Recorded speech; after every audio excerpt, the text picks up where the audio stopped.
ज्यादा लंबा चौड़ा नहीं। याद रखना चाहिए यहां ये भी एक मैं बात कर दूं कि कुरान और सुन्ना के आने के बाद बहुत सी ऐसी चीजें जो कि ईश्वर की अंडरस्टैंडिंग के लिए, ईश्वर के परिचय के लिए अच्छी नीयत के साथ शुरू की गई थी, उनमें गलतियां कुताहियां आ जाती हैं। मिसाल के तौर पर आसान लफ्जों में समझे, तफसीर जो कि कुरान की कमेंट्री और भाष्य होता है, उसमें इख्तलाफ हो सकता है। एक आलिम दीन कहता है कि अरबी के इस वर्ड का ये मतलब निकलता है, उस पर वो अपने रेफरेंसेस और आर्ग्यूमेंट्स पेश करते हैं। दूसरी तफसीर में कोई स्कॉलर ये कह सकता है कि इसका ये मतलब नहीं बल्कि इसका ये मतलब निकलता है। ठीक है, उसमें इख्तलाफ हो सकता है। इसी तरीके से हदीस है, इंटरप्रिटेशन जो आती है, तो स्कॉलर्स की कुरान या सुन्ना को लेके इंटरप्रिटेशंस जो हैं उसमें इख्तलाफ हो सकता है। लिहाजा सूफीज्म हो या कोई और इज्म हो, जब तक वो कुरान और सुन्ना के मतन से मैच करता है, कुरान और सुन्ना के फहम से मैच करता है, आप उसको ऑन करेंगे, उस अंडरस्टैंडिंग को ही इस्लामिक अंडरस्टैंडिंग लेंगे। अगर कोई उससे हट जाता है, उसकी अंडरस्टैंडिंग कुरान से और इस्लाम से या सुन्ना से हट चुकी होगी, और इसमें ज्यादा आपको शोर शराबा करने की, उसमें कोई टेंशन लेने की जरूरत नहीं होगी।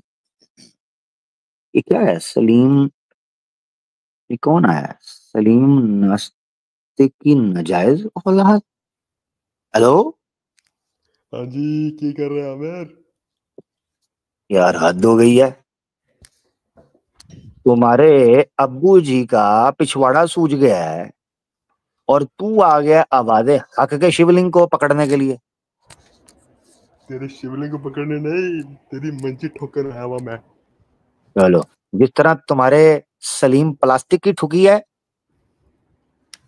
उसका बदला लेने आया हूँ तेरे से मैं। हाँ बदला लेने आया है। क्या बदला लेगा? तेरा हाँ भी वही भैया, हाल करूंगा। मेरा भी वही हाल करेगा। हाँ जी। अच्छा, वो कैसे? तू सामने आना फिर बताऊंगा तेरे को। तू बेल में छुप के बैठा हुआ सामने नहीं आता। मैं किधर छुप के बैठा हूँ भाई? बोलता हूँ, दिल्ली में घूमता हूँ, मस्ती में जीता हूँ, ठंडी हवा दिल्ली की, दिल्ली की किसी फ्रेश। गटर के अंदर, दिल्ली की किसी गटर के अंदर तू घुसा हुआ है। बहुत अच्छे। मैं बाहर भी रहूंगा तो हवा ऐसी ही मिलेगी। तुम्हें किसने कह दिया कि नीचे ज्यादा आती है? वट, झूठ बोलता है साला। हद हो गई यार भाई। बिरला लाइंस, कमला नगर, दिल्ली। आओ ना बेबी, दिल्ली आओ ना। वहां तो मेरे आती नहीं हो? वहां तो मेरे दूसरे अब्बू जी रहते हैं। वो कौन है? तू जानता है वो कौन है? अब मैं बता देता हूँ कहाँ पे एग्जैक्टली। देखो वहां पे जाओगे तो अमूल माचो का ग्रीन ग्रीन चट्टियां लगी होंगी जस्ट उसके सामने ही। हाँ, जी, तू मेरे उधर में उसके है वालिद जो सामने साहब का मैं। मजाक नी, उड़ा रहा है? नी, हाँ, नीले कलर से जो पुती हुई दीवार है ना, एकदम कृष्ण जी का जो कलर था वैसे ही कलर है बिल्डिंग का। तू मेरे वालिद साहब का मजाक उड़ाएगा अब? मजाक उसने खुद कैमरा ऑन करके उड़वा दिया है। तू अपने वालिद साहब की एंगलिंग तो चेक करके, कैमरा पकड़ के बिल्कुल पिछवाड़े पर यूं जूम किया, ना 1 इंच ऊपर ना 1 इंच नीचे, दरमियान में। मिडल में इतनी मारा, प्रैक्टिस।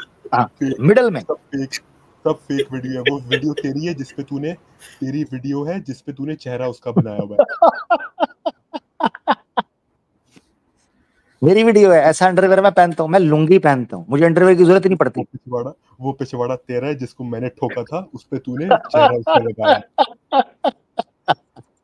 मैं अंडरवेयर पहनता ही नहीं हूँ, मैं लुंगी पहनता हूँ।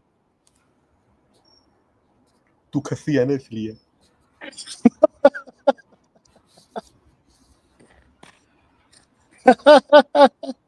मजा आएगा, वाह मजा। कश्मीर श्रीनगर पुलिस जिंदाबाद। क्या बात,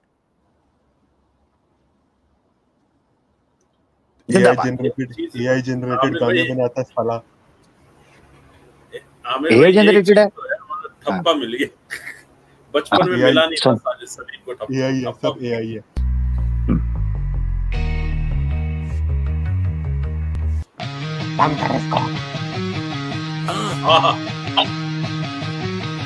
तीन यार थे तुंदे बवासीर और पोलियो के भाग गया, शिकार थे भाग गया। कश्मीर की जिंदाबाद। वादियों में शोले भड़काने आए थे सलीम मुंडा, हसन मुंडा और समीर रंदा थे नाम उनका। बदले की आग में अतला लाल पिछवाड़ा बनने का था काम। कश्मीर की लोग पुलिस और वादियां झूठी मिले ऐसे शिकार जो कभी ना मिली। हाँ जी, समझ आई? भाग गए तो ये याद रखो, पंगा नहीं लेने का। तुम्हें बोला था कमरों में बंद होकर अपनी औकात के अंदर रहो। तुम लोगों को समझ नहीं आ रही थी कि इस्लाम के बारे में और मुसलमानों के बारे में नफरत फैलाने के लिए वहां पर तुम लोग पहुंचे, और अब तुम्हारी हालत ये हो चुकी हुई है कि आइडिया बदल बदल के तुम लोगों को आना पड़ रहा है। मजाल है कि हमने ओपन किया हुआ है, किसी में इनमें से एक्स मुस्लिमों में दम है तो आ जाओ, किसी सनातनी के अंदर दम है आओ, क्वेश्चन आंसर सेशन है, आके बात करो ना। किसके कुत्ते हो तुम, यतीस मम्मी के दलाल के सुंग, सागिद करेंगे सबसे घायल बने प्यार से, पहले बोले पिछवाड़ा दिखाओ बेकरार से। हाँ, अब तुम्हें समझ आएगी, अब तुम्हें समझ आ जाएगी। समझ आ जाएगी। ये स्पीकर कमाल के, लेकिन आमिर भाई हम JBL जैसे साउंड आ रहा है। ओए होए होए, ऐसा वैसा ऐसा वैसा। यार देखें, मैं तो चलने दो जुगनू बोलो पे लगाओ फिर। डायरेक्ट। ना बैठ पाए ना बोल पाए सलीम लंबूसा, रंडी का ढांचा बन जाए। एहसान भी रोया, माफी की भीख मांगी, पैरासिटामोल बोली की चाहत कितनी थी जागी। जब आयो तुम बिखाना पिछवाड़ा तुम, तीन दोस्त थे गांधी के बंदरों सा हाल मार मार के पिछवाड़ा हुआ लाया। आहा, हाँ जी, क्या कहिएगा जनाब भाई जनता? ओह जनता जी जनाब, आप बताइए। ये छा गया कश्मीर, कश्मीर छा गया दोस्तों, कश्मीर बाजी ले गया। मैं यूपी के होने के बावजूद ये बात कर रहा हूं, कश्मीर बाजी ले गया। पाकिस्तानियों, कश्मीर बाजी ले गया, कश्मीर ले गया बाजी। और यूपी के लोगों और गुजरात के लोगों और जनाब दूसरे दोस्तों, महाराष्ट्र के हों, हैदराबाद के हों, हाँ जी, पंजाब के हों, कश्मीर बाजी ले गया। सीधी सी बात है, कश्मीर ले गया नंबर। ठीक है जी, कम्युनिटीज आपस में सुख शांति से रहें, मगर कश्मीर की पुलिस नंबर ले गई है, सीधी सी बात है। अब इस पे अगर ये मेरे पे कोई भी धारा लगाते हैं, धारा लगाएं, मुझे कोई दिक्कत नहीं। अब मुझे ये अरेस्ट कर लें, अब मुझे अरेस्ट कर लें, कोई बात नहीं, मगर कश्मीर की, श्रीनगर की पुलिस बाजी ले गई, सीधी सी बात है। तुम कुरान जलाओ, उसके बाद ये कहो कि तुम्हें जूते पड़े तुम्हारी हेट स्पीच की वजह से, तुम्हारे क्राइम की वजह से, और हम ये ना कहें कि उन्होंने बिल्कुल ठीक किया। तुमने 2 से 2.5 अरब मुसलमानों के सीनों को जलाया था। भूल गए हो ये टाइम? जब तू कुरान पे पैर रख रहा था, तू भूल गया वो वक्त? तू भूल गया वो वक्त जब तू कुरान के सफ़े फाड़ रहा था? तू भूल गया वो वक्त जब तू कुरान के सफ़ों को जला रहा था लाइव बैठ के? वो टाइम भूल गया? तो जब तू मुसलमानों के बारे में नफरत और फोबिया फैलाते हो, इन्ना लिल्लाहि व इन्ना इलैहि राजिऊन, उसका फिर नक्शा कुछ यूं ही निकलता है।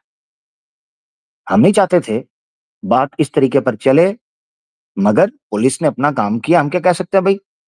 संजीव भाई हमारे साथ जुड़े हैं। जी संजीव भाई, संजीव भाई, संजीव भाई, माइक म्यूट है प्यारे। संजीव साहब, माइक आपका म्यूट है दोस्त। ये क्या सिर्फ हमें चींगे ये डीपी दिखाने आए थे भाई? ये तो मुझे डिनर लगता है जैसा हमें को ये तो पता नहीं, हमें को डीपी शिपी दिखाने आए थे। नहीं।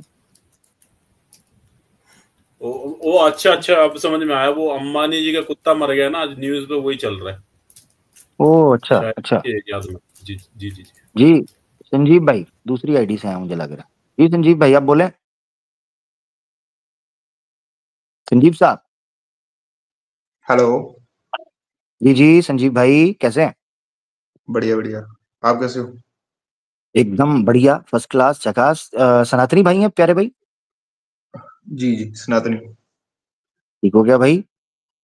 फर्स्ट टाइम आए हैं या पहले भी आप आए हैं संजीव भाई? पहले आया था पर जुड़ा नहीं था। ओके ओके ठीक है, कोई बात नहीं। जी संजीव भाई कुछ कहना चाहेंगे? आज ओपन क्वेश्चन आंसर सेशन है, अगर आप कोई बात ओके। रखना चाहें, कोई इस्लाम के बारे में प्रश्न हो आप रख सकते हैं अच्छे से, उसमें कोई दिक्कत नहीं। मेरे पास एक वो मैंने सुना था, आई थिंक वो हदीस थी, सुनान निसाई D175। तो मेरे को उसमें थोड़ी क्लैरिफिकेशन चाहिए थी इसके बारे में। कौन सी बुक की हदीस थी ये? सुनान सुनान निसाई 3175। अच्छा 3175 पढ़ दीजिएगा, अभी निकाल लेते हैं। ठीक है, ये बहुत अच्छा किया संजीव भाई। इस तरह हम चाहते होते हैं कि रेफरेंस अगर साथ हो ना, जिस तरह आपने दे दिया ना, तो उससे चीजों को समझना ढूंढना बड़ा किधर गया 3175। जी जी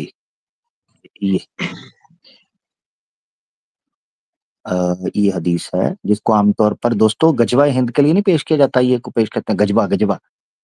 हाँ हाँ तो वो वही हदीस, वही। हाँ गजबा गजबा। जी तो जी भाई ये तो हदीस है। इसमें ऐसे ही ये क्या सच में लिखा है कि वो इंडिया पे अटैक करना है या ऐसे कुछ? नहीं, वो पढ़ लें, आप पढ़ें पहले। पढ़ तो नहीं, पढ़ा है कि नहीं आपने? हाँ हाँ अच्छा पढ़ा है। इसका मतलब तो बताएं फिर मुझे क्या लिखा हुआ, आप बताएं क्या लिखा है, पढ़ें। The messenger of Allah said, "There are two groups of my ummah whom Allah will free from the fire: the group that invade India and the group that will be with Isa bin Maryam, peace be upon him." जी ठीक है। कि वही है कि इसमें यही लिखा हो कि दो ग्रुप हैं जो जिसको वो अल्लाह उसकी फायर से वो बचाएंगे। जो एक तो है वो जो इंडिया पर अटैक करेगा, इन्वेड करेगा, और दूसरा दूसरा ये पता नहीं कौन है, ईसा बिन मरियम, वो उसके बारे में नहीं पता कुछ। हाँ ईसा बिन मरियम, ठीक है। अच्छा अब हम करते इसलिए हैं, इस तो हदीस को आपको खोलते हैं। हाँ ठीक, जी जी ये देखें, ये क्या लिखा हुआ है, गजवा, गजवातुल हिंद है ना, ये देखें। ये लैंग्वेज मेरे को नहीं आती, ये कौन सी है? ये वाली तो आती होगी, ये वाली। हाँ जी जी जी। ये 80 नंबर का आता है आरएसएस के पेपर में ये क्वेश्चन।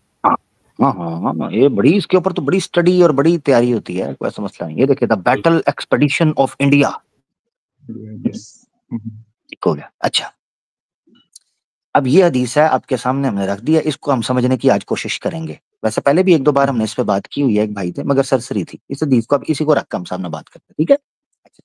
Okay okay. दो ग्रुप्स का जिक्र मिल रहा है, इससे एक चीज पता चलती है कि ये एक प्रोफेसी है, एक हुक्म नहीं है। मानते हैं, यहां से पता चल रहा है। वो तो अभी आपको मालूम होगा ज्यादा, मैं तो बस पूछ रहा हूँ क्या है वो। बस ठीक है ठीक है, ये एक प्रोफेसी है, हुक्म नहीं है। दो चीजों में फर्क समझा आपने, प्रोफेसी में और ऑर्डर में फर्क होता है। ठीक है। प्रोफेसी का मतलब होता है ऐसा भविष्य के अंदर होगा, ठीक है, ऐसा भविष्य के अंदर ऐसी स्थिति आ जाएगी कि ऐसा होगा और हिंद को पता कर लिया जाएगा। हिंद को यानी हिंदुस्तान पर हुकूमत आ जाएगी, पावर हासिल कर लेंगे, एक ग्रुप उस पर अटैक करेगा, ऐसी स्थिति आ जाएगी और वो वहां पर लड़ेगा। ठीक है, इसको कहते हैं ठीक है। Prophecy. There are two group, इस तरह देख सकते हैं। देखिए, ये इसाबतानी मिन उम्मती अहरजुहुमुल्लाहु मिनन नार इसाबतुन तगजुल हिंद व इसाबतुन तकूनु मा ईसा इब्न मरियम अलैहिमुस्सलाम। अब कुछ लोग कह सकते हैं ये तुम कहां से कह रहे हो कि ये प्रोफेसी है, बल्कि इसमें तो कहा जा रहा है कि वो हिंद का गजवा करेगा वो ग्रुप, तो ये प्रोफेसी कहां से हुई? ये दूसरी इसकी वजह से, ये जो आप कह रहे थे ना ये ईसा इब्न मरियम वाला, ये ईसा इब्न मरियम, इससे पता चलता है ये प्रोफेसी है। ठीक है, प्रोफेसी का क्या मतलब है, कैसे पता चला? हिंद तो आज मौजूद है, ठीक है, हिंदुस्तान तो आज भी है, मगर ईसा इब्न मरियम आज मौजूद नहीं है और ना पहले थे 1300 साल में। अगर इसका मतलब ये होता कि ये गजवे करने हैं ऐसे ही कि हर समय के लोग ये गजवा या भारत को इन्वेड करते रहें, तो फिर ये मानना पड़ना था कि ईसा अलैहिस्सलाम भी हमेशा से हैं और हमेशा से उनके साथ लोग लड़ते रहेंगे उनके साथ मिलके, जबकि ऐसा नहीं है। इसका मतलब ये है कि ईसा इब्न मरियम चूंकि एक प्रोफेसी है जो कि फ्यूचर में क़ुर्ब क़यामत के अंदर आएगा, लिहाजा इस गजवे का ताल्लुक भी एक प्रोफेसी के साथ है। एक तो पॉइंट ये समझना है, आपने दो चीजों में अंतर करना है। नंबर 1, किसी चीज का ऑर्डर होना, नंबर 2, किसी चीज का प्रोफेसाइज करना, प्रोफेसी होना। तो अल्लाह के रसूल सल्लल्लाहु अलैहि वसल्लम ने फरमाया ऐसी स्थिति बन जाएगी जिस स्थिति के अंदर मेरी उम्मत में 2 गिरोह होंगे, एक वो जिसको हिंदुस्तान में लड़ना पड़ेगा और एक वो जो ईसा इब्न मरियम अलैहिस्सलाम के साथ लड़ेंगे। दोनों ग्रुप्स क्योंकि सत्य पर, न्याय पर और धर्म पर आधारित होंगे, इसी कारण उनके लिए बड़ी यहां पर शंसा की गई है। अब यहां सवाल एक उठता है, ऑर्डर नहीं है, प्रोफेसी है, तो क्या यह प्रोफेसी पूरी हो चुकी है या अभी होगी? मेरे साथ है संजीव भाई? सुन रहा हूं। हाँ, आपका अगला सवाल ये बनता था, जैसे ही आपको कहना चाहिए था आमिर साहब आप ये कह रहे हो प्रोफेसी या भविष्यवाणी है, तो ये पूरी हो गई है या नहीं? ये ऑटोमेटिक सवाल उठता है कि क्या ये पूरी हो गई या नहीं। तो इस बारे में स्कॉलर्स की 2 ओपिनियंस हैं। एक कहते हैं कि ये पूरी हो गई और ये टाइम था मोहम्मद बिन कासिम का, वो कहते हैं उस टाइम पर ये प्रोफेसी पूरी हो गई। ठीक है, अब मोहम्मद बिन कासिम क्यों आया क्यों नहीं आया, इसके ऊपर हमने डिटेल में प्रोग्राम किया, उसमें बताया कि सरनदीप से क्या मामला, तो वो प्रोग्राम मेरा पड़ा हुआ है बाय द वे, अगर आप देख लेंगे आपको पता चल जाएगा मोहम्मद बिन कासिम के टाइम पर क्या हालात थे क्या नहीं थे, एक ओपिनियन क्या कहता है, लोकल्स का ओपिनियन क्या है, सिंध का ओपिनियन क्या है, दूसरे अभी उसमें नहीं जा रहे, बट ओपिनियन सिर्फ आपको मोटा सा या झटका सा ओपिनियन आपको दे रहा हूं। एक ओपिनियन ये है, वो कहता है कि ये हो गए, कुछ इसको जोड़ते हैं मोहम्मद बिन कासिम के साथ, कुछ इसको जोड़ते हैं मुगल सल्तनत जो है उसके साथ, और एक ओपिनियन है वो कहता है नहीं अभी ये हुआ नहीं, ये फ्यूचर में होगा। और वो पता क्यों कहते हैं? वो कहते हैं देखो ईसा इब्न मरियम की जो प्रोफेसी है ना, ये कयामत के बहुत करीब की प्रोफेसी है, बहुत करीब की, अभी तो वो पूरी नहीं हुई। अगर गजवा हिंद पहले हो चुका होता तो ये प्रोफेसी भी फिर करीब होनी थी पूरी होने की। इसका मतलब है अगर ये प्रोफेसी पूरी नहीं हुई अभी तक, तो इसका मतलब है ये प्रोफेसी का भी कुछ हिस्सा अभी बाकी है। बट ये मगर ये ओपिनियन वीक है, ये जरूरी नहीं। मगर प्रोफेसी का होता क्या है, मैं आपको एक चीज बताता हूँ संजीव भाई, प्रोफेसी का क्या होता है, जैसे भविष्य पुराण के अंदर प्रोफेसीज दी गई हैं, ठीक है ना, ढेरों ऐसे होगा, ये होगा, और चीजें कई बताई गई। इसी तरीके से मत्स्य पुराण के अंदर जब विष्णु जी मत्स्य के अवतार में थे उस वक्त कई भविष्यवाणियां उन्होंने की थी। भविष्यवाणियां एज इट इज पूरी होना जरूरी होती हैं या उसमें डिफरेंस भी हो सकता है? इसमें सनातन धर्म हो चाहे या इस्लाम हो, इसमें डिफरेंस ऑफ ओपिनियन पाया जाता है। कुछ लोग कहते हैं एज इट इज पूरी होती हैं, कुछ लोग कहते हैं नहीं उस तरह पूरी नहीं होती, उसका डिफरेंस होता है। तो लिहाजा ये एक ऐसा विषय है संजीव भाई जिसको समझना है, गौर से सुनिएगा, जो लास्ट मेरा कंक्लूजन है, ये एक ऐसा विषय है जिस पर तमाम मुस्लिमों का यूनानिमसली एक ही ओपिनियन होना ये जरूरी नहीं है। सिंपल। लिहाजा आप मुझसे पूछेंगे, आपको एक ओपिनियन मिलेगा, आप दूसरे मुसलमान से पूछेंगे, उसको दूसरा, क्योंकि ये है ही प्रोफेसी है। तो प्रोफेसी क्रिस्टल क्लियर नहीं होती, उसका टाइम भी नहीं दिया होता कि अब है ये कब। ये चीज हुआ क्या, इस्लामोफोबिया के कारण लोगों ने इस वाक्य को, मिसाल के तौर पर मैं आपको आसान लफ्जों में समझाता हूँ। अब देखो, कुरान में खोलता हूँ और इसको मैं रोक के इसका ना आसान एक उदाहरण से आपको समझाता हूँ। आपको हो सकता है बात और भी अच्छे से इंशाल्लाह समझ आ जाएगी। अब देखना जरा, मेरे ख्याल से इससे बेहतर और कोई उदाहरण नहीं होगा समझाने के लिए। ये देखें, कुरान सूरह तौबा आयत नंबर 5, ठीक है। ये सूरह तौबा चैप्टर 9 वर्स है 5, और इसका हम निकाल लेते हैं हिंदी अनुवाद। किधर गया ये, ठीक है, और इसको फिक्स कर देते हैं। अब ये आयत है 9:5, ठीक है। ये आयत उतरी मुशरिकीन मक्का के लिए जो मक्का में रहते थे। उनको एक कॉन्ट्रैक्ट दिया गया था, जिस कॉन्ट्रैक्ट को उन्होंने पूरा नहीं किया, और 4 महीने का समय उनको देकर कहा गया कि अब चूंकि तुमने कॉन्ट्रैक्ट तोड़ा है, तो तुम्हारे कॉन्ट्रैक्ट के तोड़ने की वजह से अब तुम इस जगह पर नहीं रह सकते, क्योंकि कॉन्ट्रैक्ट तोड़ दिया। अब जंग होगी, फसाद फैलेगा, फितना होगा, लिहाजा तुम निकलो। अब मैंने ये उदाहरण क्यों दिया था संजीव भाई, इसलिए ये आयत मुशरिकीन मक्का के एक कॉन्टेक्स्ट में उतरी है, मगर आप जगह जगह देखोगे इस्लामोफोबिया फैलने के या फैलाने की नियत से, उस इंटेंशन से इस आयत को सब जगह पर दिखाकर कहते हैं जैसे हुए अभी को मुसलमान आएगा, हुए मार देगा, हुए अभी। ओ भाई, आयत आई है उस टाइम के लिए, वो जो मुशरिकीन थे, ना कि इंडिया के हिंदुओं के लिए। ये आयत ही नहीं है, कॉमन सेंस। इसी तरह, ये मैंने उदाहरण क्यों दिया, इसी तरह जैसे इस आयत को आउट ऑफ कॉन्टेक्स्ट पेश कर कर मिसअंडरस्टैंडिंग हुई और प्रोपेगेंडा किया गया, वैसे ही सुनन निसाई की उस हदीस को ऐसे बताया गया जैसे एब्सोल्युटली इंडिया के आज के लोगों के लिए बात हो रही है कि ये अब आपने करना है। ऐसे दिखाते हैं कि अब आपने ये करना है। ये एक प्रोफेसी है। प्रोफेसी को कुछ लोग जो ओपिनियन देते हैं वो कहते हैं पहले हो चुका हुआ है, क्या नहीं हुआ, इतिहास में हुआ, अब हो गया वो। आज लोग कहते हैं नहीं, अब उसकी जरूरत ही नहीं है। इतनी सी बात, ठीक है। अब आप इस पर कुछ कहना चाहें, जरूर कह सकते हैं। नहीं, इसकी कुरान की तो और भी 2-3 आयतें दिखा रहे हैं जो जिसमें ये यही की हेट फैलाई गई, ये बता रहे हैं। 2-3 और आ रही हैं। कौन सी? हाँ, और कौन सी है? और एक सेकंड, अभी मैं बताता हूँ आपको। वो ये आपके पीछे एक्स मुस्लिम्स लड़ पड़े हैं, वो गुस्सा कर रहे हैं शायद कि आप मेरे पास आए हैं, बहुत गुस्सा कर रहे हैं वो। अगर कोई बिरयानी की हड्डियां हो तो डाल दो। नहीं संजीव भाई वेजिटेरियन होंगे। वो वेजिटेरियन हो? अच्छा, हेलो, सॉरी। जी। भाई एक वो 66 की 9 है, वो भी बड़ी सर्कुलेट हो रही है। ओके, मैं देखता हूँ, थैंक यू, आपने बताया 66 की 9, ठीक हो गया। 66 की 9, हाँ ये वाली 66 की 9, हाँ जबरदस्त। ये अच्छा, ये वाली,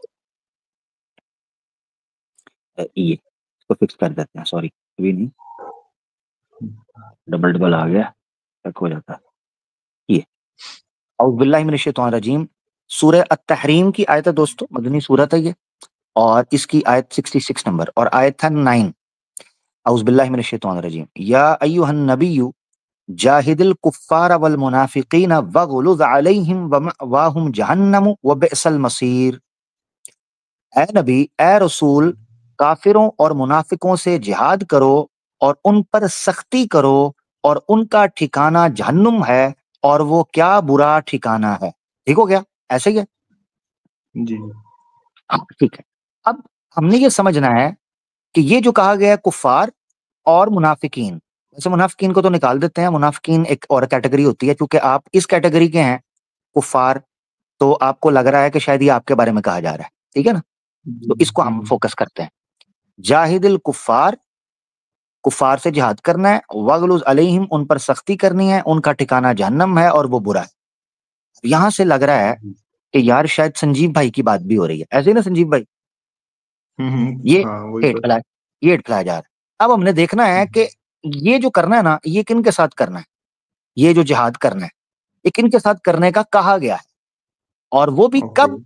जब आप, जारी बात है कि कानून एक तो है, आप अपने कॉन्ट्रैक्ट के अंदर हैं, तो जब आप कॉन्ट्रैक्ट के अंदर हैं तो आपको कॉन्ट्रैक्ट नहीं तोड़ना, ये बड़ा सीधा सीधा हमने कहा हुआ है।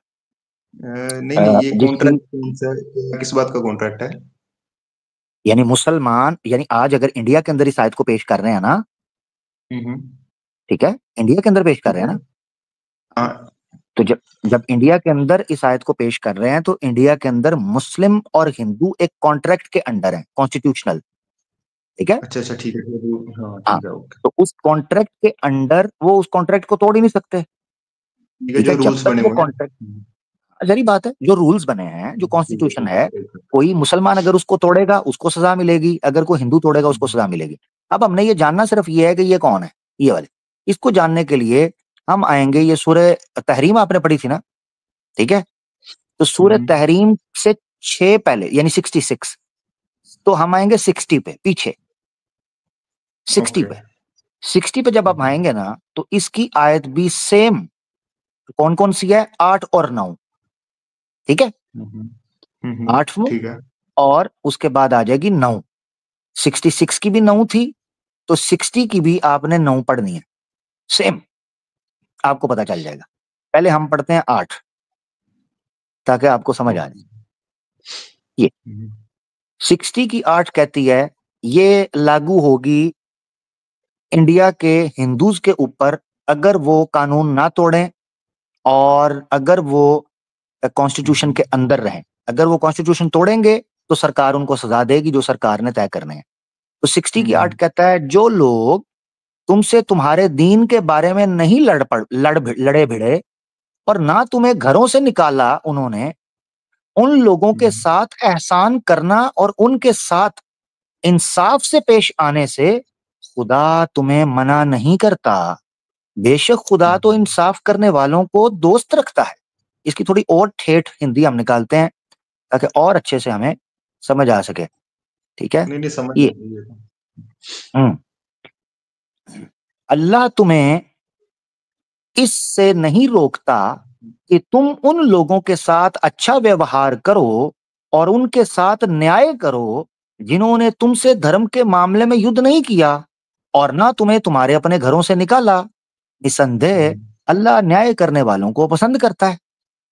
अब साफ तौर पर कुरान कह रहा है कि आपने ऐसे कुफार के साथ कुछ भी नहीं करना, वो नहीं लेके आए, ठीक है। अब जो लड़ने का कहा गया था वो किन के बारे में कहा गया था, उस टाइम के ऊपर जिनके साथ को कॉन्ट्रैक्ट टूट नहीं है, ठीक है। इसी तरीके से वो इंसाफ नहीं करते, क्या करते हैं, अल्लाह तो तुम्हें केवल उन लोगों से मित्रता करने से रोकता है। अब ये वो सख्ती वाली बात है जो 66 की 6 में है, ठीक है, 9 में, सॉरी 66 की 9 में। अल्लाह तुम्हें उन लोगों से केवल मित्रता करने से रोकता है जिन्होंने धर्म के मामले में तुमसे युद्ध किया और तुम्हें तुम्हारे अपने घरों से निकाला और तुम्हारे निकाले जाने के संबंध में सहायता की। जो लोग उनसे मित्रता करें वही जालिम है। अब ये कहा, ये बेस है, ठीक है। तो तमाम कुफार या तमाम नॉन मुस्लिम्स के साथ लड़ने का कुरान में मैं चैलेंज करता हूं, मैंने कई बार चैलेंज किया हुआ है। जितने एक्स मुस्लिम्स है ना, जितने एक्स मुस्लिम्स, तमाम एक्स मुस्लिम्स से चैलेंज करता हूं, एक आयत कुरान में पेश करनी है जो किसी इनोसेंट के साथ जिहाद और किताल करने का हुक्म देती हो। Innocent, innocent, I repeat, innocent. Innocent कौन होगा? मिसाल के तौर पर नंबर 1 जो नॉन कम्बैटेंट हो, जैसे कश्मीर के नॉर्मल मुसलमान है, यूपी का नॉर्मल मुसलमान है, उत्तराखंड का नॉर्मल मुसलमान है, जिसको थप्पड़ मारा जा रहा है, जिसको गोली मारी जा रही है, या कश्मीर में जो हुआ तेरे कारण हुआ, वो तो निर्दोष है, नॉन कम्बैटेंट है।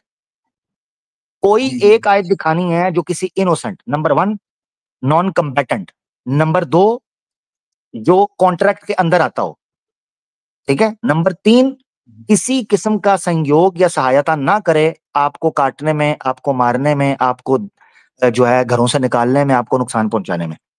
कोई एक आयत मुझे पूरी 114 सूरतों के अंदर से एक आयत चाहिए जो इनोसेंट किलिंग को जस्टिफाई